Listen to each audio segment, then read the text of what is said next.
मैं Vimal Singh, I am starting with video. आज थोड़ा सा टाइम ज़्यादा लूँगा। आज का टॉपिक है म्यूचुअल फंड्स। म्यूचुअल फंड्स को आज बहुत ही बारीकी से समझेंगे। वीडियो में बने रहो। शेयर मार्केट का वीडियो नंबर 13 लेके आ गया हूँ आप सबके लिए। प्लेलिस्ट पूरी बना दी है, 13 वीडियो है प्लेलिस्ट में, लिंक डिस्क्रिप्शन में मिल जाएगा और आई बटन पे आपको मिल जाएगा। ठीक है, चलो आगे जाते हैं।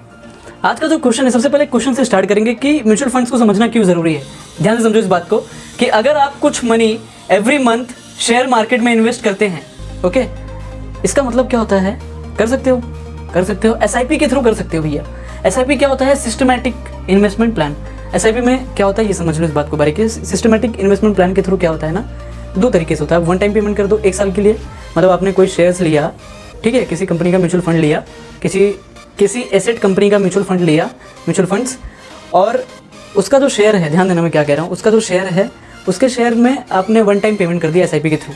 और दूसरा जो होता है वो एवरी मंथ, कि हर महीने, अब वन टाइम में 1000 करने वाले तो हर महीने आप 100 रुपये से कर सकते हो। पर एक बात और ध्यान देना, ये मैंने एग्जांपल के लिए बोला, एसआईपी जो मिनिमम एसआईपी स्टार्ट होता है वो 500 रुपये से स्टार्ट होता है, 500 से स्टार्ट करते हो। और एसआईपी लेने के लिए सबसे बेस्ट तरीका कैसे है वो आने वाले टाइम में आपको बताने वाला हूँ। ध्यान दो, सिस्टमेटिकली इन्वेस्टमेंट प्लान समझ में आ गया। इतना समझने के बाद अगर आपके पास टाइम नहीं है मार्केट वैल्यूएशन और ट्रेंड को समझने के लिए, वीडियो नंबर 12 में बहुत ही बारीकी समझाया हुआ है इसके बारे में, ठीक है। मार्केट वैल्यूएशन और ट्रेंड को समझने के लिए अगर आपके पास टाइम नहीं है, अच्छा ये दोनों चीज़ किस में है? शेयर मार्केट में। एनालिसिस करने का टाइम नहीं है आपके पास, तो क्या आप इन्वेस्ट करके अच्छे रिटर्न्स कमा सकते हैं? बिल्कुल कमा सकते हैं। वो कैसे कमा सकते हैं? वो म्यूचुअल फंड्स से पॉसिबल है। म्यूचुअल फंड भी शेयर मार्केट में ही आता है, पर वो इनडायरेक्ट मेथड होता है। एक्चुअली म्यूचुअल फंड्स को क्या बोलते हैं ना, इनडायरेक्ट शेयर। इसको क्या बोलते हैं? Indirect share. और जब आप शेयर मार्केट में जाकर के ट्रेडिंग करते हैं, इन्वेस्टमेंट करते हो, डायरेक्टली शेयर लेते हो, तो उसको बोलते हैं डायरेक्ट शेयर। ठीक है, कंटेंट रेडी करूँ, आगे आ जाऊँ, चलो आते। तो ओके गाइस, ध्यान दो। सबसे पहले लाइन मैंने यहाँ पे क्या लिखी है, बहुत बार आप सुन चुके हो, not taking risk is the biggest risk of your life. बहुत बार सुन चुके हैं, आपको पता भी है, ये सच बात है। अच्छा, not taking risk is the biggest risk of your life, ये कौन सा रिस्क की बात हो रही है पता है आपको? जब आप अच्छा ये लाइन सुन करके आप जाकर के सारे पैसे या फिर मैक्सिमम पैसे जाकर के ट्रेडिंग मत कर लेना, फटाफट, मतलब विदाउट वीडियोस को देखे ट्रेडिंग मत कर लेना, इन्वेस्टमेंट मत कर लेना, पागल लोग, फंस जाओगे। ठीक है, ध्यान दो, आपको कहाँ पे फोकस करना है? आपको बेसिक फाइनेंशियल प्लानिंग पे फोकस करना है। अगर आपने फाइनेंशियल प्लानिंग कर ली, उसके बाद फाइनेंशियल प्लानिंग को 3 स्टेप में डिफाइन किया हुआ है। अच्छा, फाइनेंशियल प्लानिंग के लिए वीडियो नंबर 3 बन चुका है, बहुत ही बढ़िया, वीडियो नंबर 3 देख लेना, ठीक है। और लाइफ, अच्छा 3 स्टेप में इसको डिफाइन किया, पर इसके पहले समझ लो, बेसिक फाइनेंशियल प्लानिंग करने के बाद जब आपके पास जो पैसा बचता है, ध्यान दो, जो पैसा आपके पास बचता है, उस पैसे को एफडी और सेविंग अकाउंट में रखने से अच्छा आप इन्वेस्टमेंट करो, ठीक है, इन्वेस्टमेंट करो, तब जाकर के पैसा आपका मल्टीप्लाई होता है। ओके, वहाँ पे रिस्क लेना है, ये नहीं कि जाकर के सोना चांदी वो अपना बेच के इन्वेस्टमेंट करो, ऐसा नहीं, ठीक है। ध्यान दो, बेसिक फाइनेंशियल प्लानिंग में सबसे पहला टॉपिक आता है लाइफ इंश्योरेंस। लाइफ इंश्योरेंस में कई सारे आ जाते हैं, पर मेरे को सबसे फेमस लगता है, सबसे बढ़िया लगता है टर्म इंश्योरेंस। अच्छा, टर्म इंश्योरेंस के ऊपर मैंने एक वीडियो बना के रखा है, उसका लिंक आपको डिस्क्रिप्शन में दे दूंगा। अच्छा, ये जो वीडियो, ये अलग से एक वीडियो टर्म इंश्योरेंस का, और ये एक अलग सी वीडियो, ये वीडियो नंबर 3 अलग है बेसिक फाइनेंशियल प्लानिंग पे, और टर्म इंश्योरेंस में आप देख लेना, प्लेलिस्ट में आपको दिख जाएगा। और ये मिडिल क्लास वालों के लिए मैं रिकमेंड करता हूँ, वेरी इंपॉर्टेंट वीडियो है, जाके देख लो यार। टर्म इंश्योरेंस और हेल्थ इंश्योरेंस क्यों इंपॉर्टेंट है, ध्यान दो। हेल्थ इंश्योरेंस, सेकंड होता है कंटीजेंसी फंड, इसके बारे में, ये सारी चीज़ों के बारे में वीडियो नंबर 3 में बात किया हुआ, ठीक है। ये करने के बाद जो पैसा बचता है उस पर रिस्क लेना है। चलो आगे जाते हैं। तो क्या गाइस, बीएफपी क्या है? Basic financial planning. इसमें मोस्ट इंपॉर्टेंट थिंग मेरे को क्या लगता है कि जितनी आयु उतना पैसा सेव कर लो यार। फॉर एग्जाम्पल, मेरे पास, इसका मीनिंग क्या हुआ कि अगर मेरे पास 1 लाख रुपीज़ है, तो उसका, अगर मेरी एज कितनी है, मान लो 50 है, अगर मेरी एज 50 है, तो मैं 50% पैसा जो है, मतलब 50,000 मैं सेव कर लूँगा, सेफ एसेट क्लास में रख लूँगा, ठीक है। और बाकी का जो 50% है बीएफपी करने के बाद, ठीक है, बीएफपी की बात बता रहा हूँ, बाकी का जो 50% है, उसको आप क्या कर सकते हैं? शेयर मार्केट में इन्वेस्ट कर सकते हो, या फिर म्यूचुअल फंड्स ले सकते हो, एफडी बना सकते हो, वो बात की बात करेंगे, पर म्यूचुअल फंड्स के टॉपिक पे फोकस करते हैं, ठीक है। चलो आ जाते हैं। तो ओके गाइस, ध्यान दो, 50% जो पैसा बचा था बीएफपी करने के बाद, रिस्क ले सकते हो ना, तो when you go for the investment in share market, then you have 2 assets class. ये 2 एसेट्स क्लास को समझ लो। पहला एसेट क्लास क्या होता है? Safe asset class. इसमें एग्जांपल क्या होता है? बैंक की एफडी, बैंक में एफडी करा लोगे, सेविंग अकाउंट में रख लोगे पैसा, तो आपको जो भी 5%, 6% का जो भी आपको इंटरेस्ट मिलता है, पेटीएम इस टाइम पे 6.5% का रिटर्न दे रहा है 1 ईयर के लिए, आप कर सकते हो अगर आपको एफडी करना है। पर यहाँ पे कैसे, यहाँ पे रिटर्न फिक्स्ड लिमिटेड है, बराबर। अब ध्यान दो, share market gold currency, second asset class, share market gold currency market, यहाँ पे रिटर्न ज़्यादा है, मज़ा आता है सुनने में, ऐसा नो मज़ा आता है यार। रिटर्न ज़्यादा है is directly proportional to risk ज़्यादा है। तो रिस्क को डाइवर्सिफाई करने के लिए पोर्टफोलियो बना लो। पोर्टफोलियो कैसे बनाते हैं, वीडियो नंबर 12 देख लो भैया, वीडियो नंबर 12 देख लेना, ठीक है। चलो आगे का कंटेंट रेडी करता हूँ। तो ओके गाइस, ध्यान दो यहाँ पे कि नाउ अगर शेयर मार्केट में बिफोर इन्वेस्टमेंट करने से पहले ये बात याद रखना है, मंत्र है, दो चीज़ें आपको आनी चाहिए यार, एक मार्केट वैल्यूएशन और एक ट्रेंड को ट्रैक करना। वीडियो नंबर 2 में सिखा दिया हुआ है, वीडियो नंबर 5 बहुत ही डिटेल है।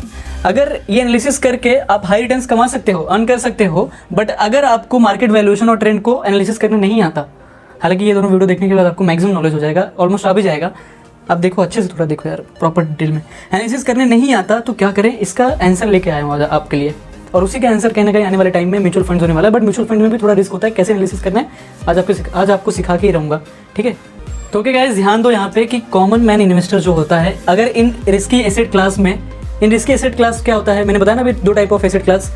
रिस्की एसेट क्लास कौन सा है, share market, gold currency market में म्यूचुअल फंड्स में के थ्रू कैसे इन्वेस्ट करें, ये क्वेश्चन है आपका, बराबर। तो mutual funds investments are subject to market risk, read the offer document carefully. ये बहुत इंपॉर्टेंट लाइन है, इसलिए रेड में लिखा है कि सारे डॉक्यूमेंट्स को, जब भी आप किसी का भी म्यूचुअल फंड लो, किसी भी कंपनी का म्यूचुअल फंड लेते हो, तो आप क्या कर लो, सारे के सारे जो डॉक्यूमेंट, ऑफर डॉक्यूमेंट है उसको प्रॉपर रीड कर लो, ठीक है। अच्छा यहाँ पे ध्यान दो, एक इसके बाद क्या होता है, अब शेयर मार्केट हो या गोल्ड करेंसी मार्केट हो, यहाँ पर ट्रेंड अप डाउन होते रहता है, अप डाउन होते रहता है, बराबर। तो अगर सारे पैसे एक ही लेवल पे इन्वेस्ट कर दिया तो रिस्क ज़्यादा है, और अगर मार्केट डाउन चला गया तो बिग लॉस होगा, बहुत ही घाटा होगा। तो इस रिस्क को कम करने के लिए क्या करें, देखो इस रिस्क को कम करने के लिए क्या मेथड है पता है क्या, म्यूचुअल फंड्स में मेथड है SIP के थ्रू, SIP का मेथड है। SIP के थ्रू कैसे रिस्क कम होता है, समझो इस बात को।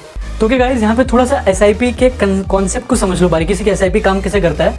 SIP का मीनिंग तो आपको पता है, मैंने आपको बताया था स्टार्टिंग में कि आपके बैंक अकाउंट से एक पर्टिकुलर अमाउंट, मतलब मिनिमम अमाउंट, अगर आपने 500 से स्टार्ट किया, क्योंकि 500 से स्टार्ट होगा, मिनिमम 500 है, तो 500 अगर आपके अमाउंट जो भी म्यूचुअल फंड्स आपने लिया हुआ है आपके अकाउंट से डेबिट होकर के वहाँ पे क्या हो जाएगा, इन्वेस्ट होते रहेगा, अलग अलग लेवल पे इन्वेस्ट होते रहेगा।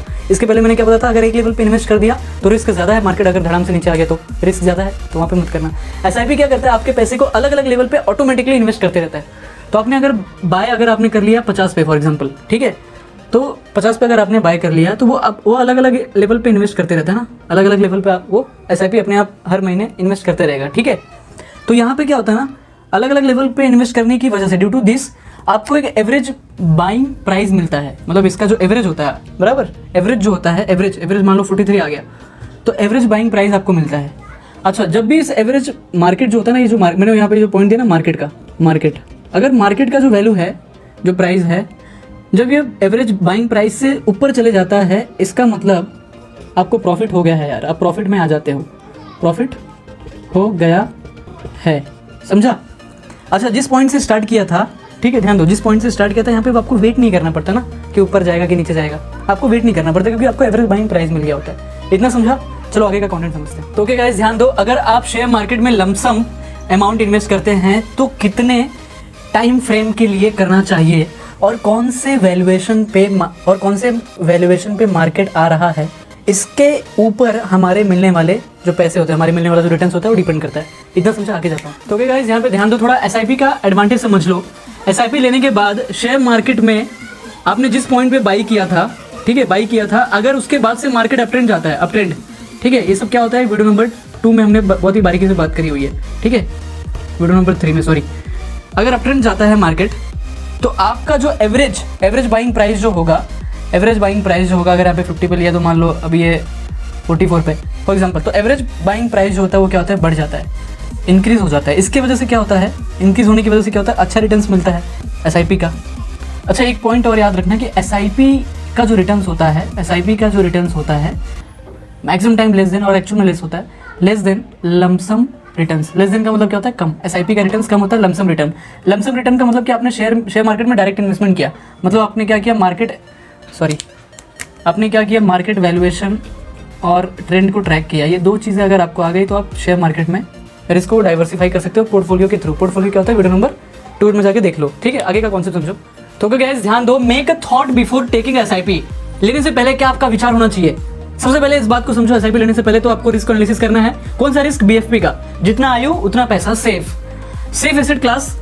अच्छा, SIP का return always greater than safe asset class से होता है, बैंक के FD से, ठीक है, बैंक के एफडी में सेफ रहता है आपका पैसा, यहाँ पे थोड़ा सा रिस्क रहता है एनालिसिस करने के, पर इसका रिटर्न ज़्यादा होता है। यही थॉट आपका होना चाहिए कि भैया जो बैंक के एफडी से मुझे ज़्यादा पैसा मिलेगा, इसलिए एसआईपी करना जरूरी है। और यही फायदा होता है म्यूचुअल फंड्स का, यहाँ पे भी अच्छे रिटर्न कमा सकते हो आप। ठीक है, आगे जाऊँ, चलो आगे जाते हैं।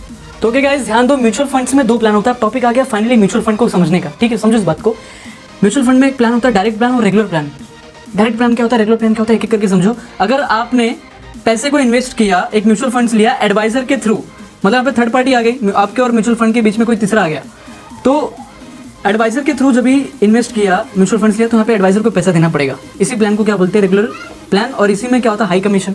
तो हाई कमीशन जब आपको पे करना होता है, जब भी आप रिटर्न्स कम अर्न करोगे, उसमें जो हाई कमीशन पे करना होता है, तो आपको रिटर्न्स कम आता है इसमें। ठीक है, डायरेक्ट प्लान में क्या होता है, आप डायरेक्टली एक म्यूचुअल फंड्स लेते हो, तो इसमें रिटर्न ज़्यादा मिलता है क्योंकि लो एक्सपेंस रेशियो, यहाँ पे आपका खर्चा नहीं होता, तो कमीशन बच जाता है क्योंकि बराबर, क्योंकि आपने डायरेक्टली ले लिया। अच्छा, डायरेक्ट प्लान में इन्वेस्ट कैसे करें, बहुत ही सिंपल है। एसेट मैनेजमेंट कंपनी जो होती हैं, उनकी वेबसाइट पर जा करके डायरेक्टली उनका जो म्यूचुअल फंड्स होता है, उनको समझ करके एनालिसिस करके आप ले सकते हो, बहुत ही सिंपल। पर क्या कोई ऐसा मेथड है, कोई ऐसा प्लेटफॉर्म है इंडिया में कि जिसके थ्रू आप लॉट्स ऑफ कंपनी के जो म्यूचुअल फंड्स हैं, उनके इंटरेस्ट को देख पाओगे, कौन कितना रिटर्न दे रहा है, कौन कितना रिटर्न दे रहा है, एसआईपी किसका कितना है, वन टाइम में कितना है, उसके कैलकुलेटर को समझ पाओ। क्या ये सारी चीज़ों को एक प्लेटफॉर्म पे कंपेयर करके 1 by 1 इसको देख लिया, इसको देख लिया, इसको देख लिया, अच्छा ये वाला बेटर, इसको ले लो, ऐसे करके कर सकते हो? है यार, मेथड है। चलो वही मेथड बताने वाला हूँ आपको, बने रहो वीडियो में। तो ओके गाइस, ध्यान दो, ग्रो ऐप का से ये पॉसिबल है कि कैसे कंपेयर करके आपको म्यूचुअल फंड सेलेक्ट करना है। सारी डिटेल्स मिल जाएंगी, ग्रो ऐप को डाउनलोड कर लेना अभी के अभी। म्यूचुअल फंड्स का 2 मेथड से फंड को मैनेज करता है। म्यूचुअल फंड जो होता है 2 मेथड से फंड को मैनेज करता है, actively, passively. Actively management fund क्या होता है कि फंड, इसमें जो फंड मैनेजर होता है, इसके पास जो लोगों का फंड आता है, वो बहुत ही एक्टिवली मैनेज करके इन्वेस्ट करते हैं।